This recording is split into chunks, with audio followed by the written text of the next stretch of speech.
Saudara polisi menetapkan Direktur Utama Teradron Indonesia sebagai tersangka usai insiden kebakaran gedung yang menewaskan 22 karyawannya di Kemayoran, Jakarta Pusat pada Selasa kemarin.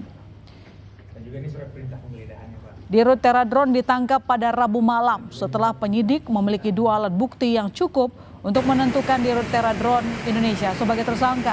Pihak kepolisian mengungkap kemungkinan adanya tersangka lain dalam insiden kebakaran ini selain Direktur Utama Teradron. Meski begitu, pihaknya masih melakukan penyelidikan dengan memeriksa saksi-saksi serta mengumpulkan bukti-bukti yang ada.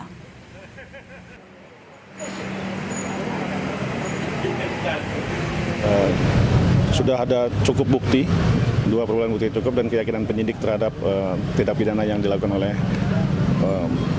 saudara MW.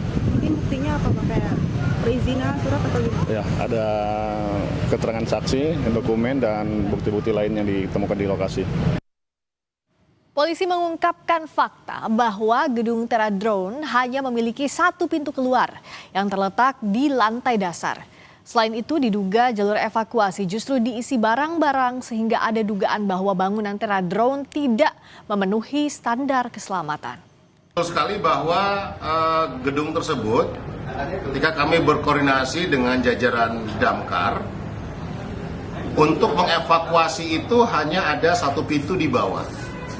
Termasuk yang kita lihat banyak karyawan yang mengevakuasi dari rantai rooftop lantai 7 menggunakan tangga sehingga memang tidak ada pintu darurat lainnya kecuali memang hanya 1 pintu di bawah serta tangga yang menuju ke sampai dengan lantai 6 dan rooftop itu pada lantai 3 menuju ke 4 itu memang saat evakuasi kemarin menurut keterangan para petugas damkar memang agak sempit karena terdapat beberapa barang yang diletakkan di sekitar tangga. Nah tentunya ini juga nanti akan direkonstruksi ulang oleh Puslap 4 dan pagi ini juga dari Polres Jakarta Pusat melaksanakan olah TKP ulang lagi karena kemarin cukup gelap dan hari ini akan dilaksanakan olah TKP ulang. Demikian. 22 orang tewas dalam kebakaran gedung Teradron yang diduga tidak memenuhi standar keamanan. Bagaimana proses penyidikan nantinya hingga polisi menentukan siapa yang paling bertanggung jawab. Kita akan membahasnya dengan Komjen Purnawirawan Ito Sumardi, Kabareskrim Polri tahun 2009 hingga 2011. Selamat petang Pak Ito. Selamat petang Pak My Sister. Ya Pak, penetapan status tersangka pada Dirut Teradron apakah menurut Anda sudah tepat? Tentunya kita masih terlalu dini ya kalau penetapkan itu. Kalau untuk sebagai pemilik daripada Teradron itu sudah tepat ya. Namun demikian kan yang bersangkutan saat ini adalah menyewa gedung itu ya. Sehingga nanti akan didalami kembali siapa yang bertanggung jawab ya dalam kasus ini. Apakah itu secara individu, korporasi ataupun keduanya. Sangat tergantung daripada struktur kepemilikan, pengelolaan dan pembuktian peran masing-masing dalam proses pidana, Mbak. Karena kan di sini kita bisa masukkan bahwa sekarang seperti pemilik gedung.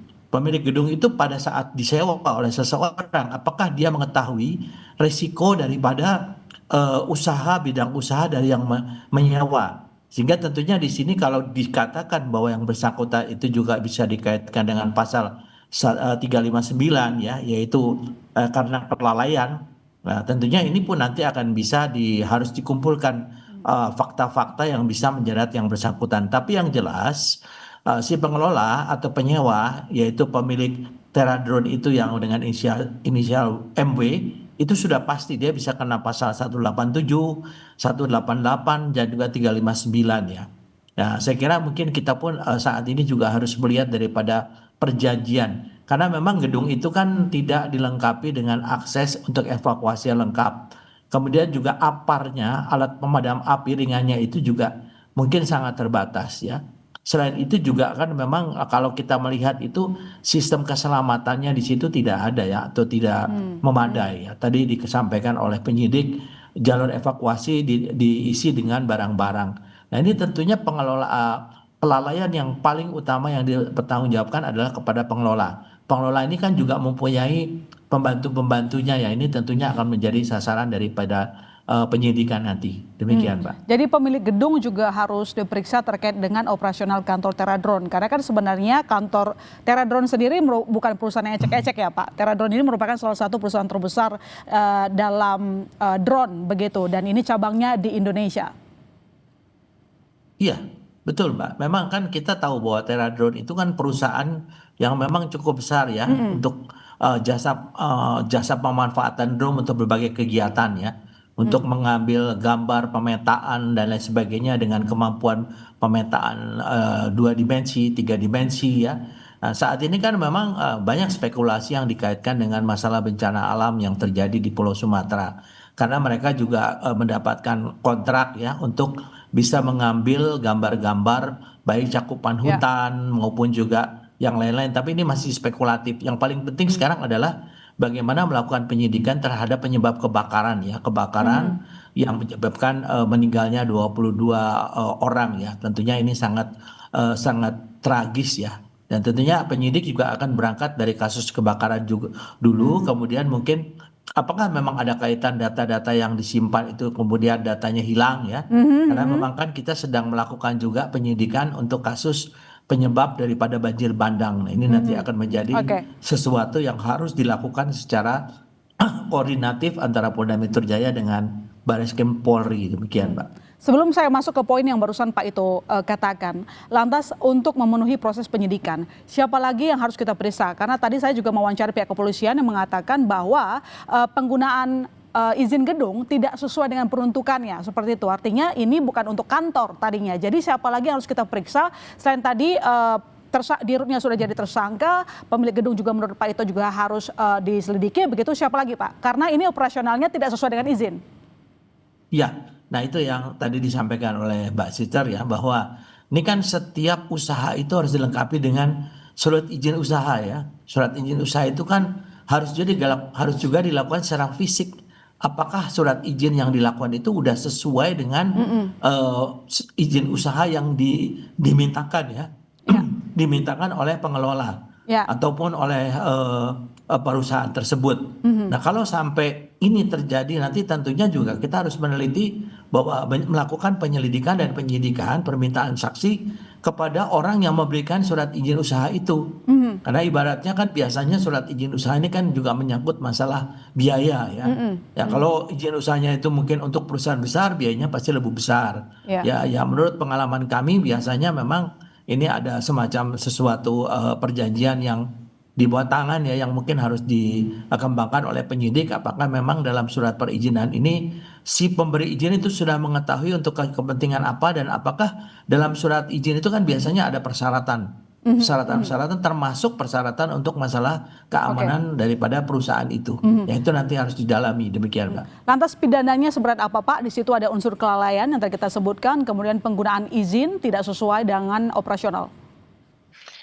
Ya, pidana yang sementara ini bisa dijeratkan untuk pemilik atau pengelola itu adalah pasal 187 ya KUHP, yaitu sengaja menyebabkan kebakaran. Ini hukumannya cukup berat ya, dari 12 tahun sehingga seumur hidup ya jika terjadi fatal.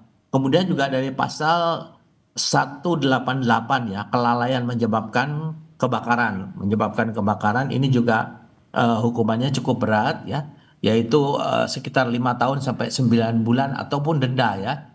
Kemudian pasal 359 ya, itu adalah untuk kelalaian menyebabkan kematian orang lain, ancaman pidananya sekitar 5 tahun penjara ya. Jadi yang paling berat memang pasal 187 KUHP ya, karena di sana hukuman penjaranya ancamannya 12 tahun atau seumur hidup ya, jika mengakibatkan korban jiwa. Namun semuanya kan tergantung daripada proses pengadilan nanti ya, dalam criminal justice system nanti bagaimana pihak kejaksaan penuntut umum menyampaikan rencana atau tuntutannya, kemudian bagaimana hakim memutuskan untuk sanksi yang diberikan kepada para tersangka yang nanti akan menjadi para terdakwa ya. Oke, Pak Ito, ini tolong dijawab singkat saja. Dari kebakaran yang terjadi di Teradrone ini dikaitkan dengan masalah di Sumatera. Karena memang klien dari Teradrone sendiri melakukan banyak dari pertambangan dan juga perkebunan. Ya. Apakah perlu ditelusuri sampai sana? Singkat saja, Pak. Iya, Mbak.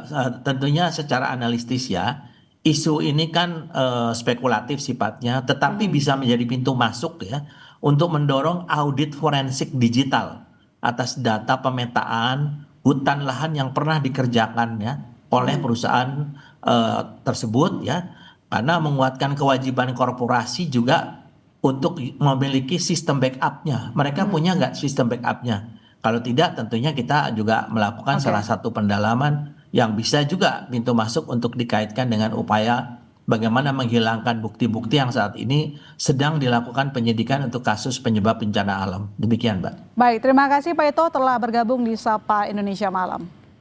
Baik, terima kasih. Selamat malam. Saudara Wali Kota Bandung merespons kasus yang menjerat wakilnya sebagai momentum untuk evaluasi dan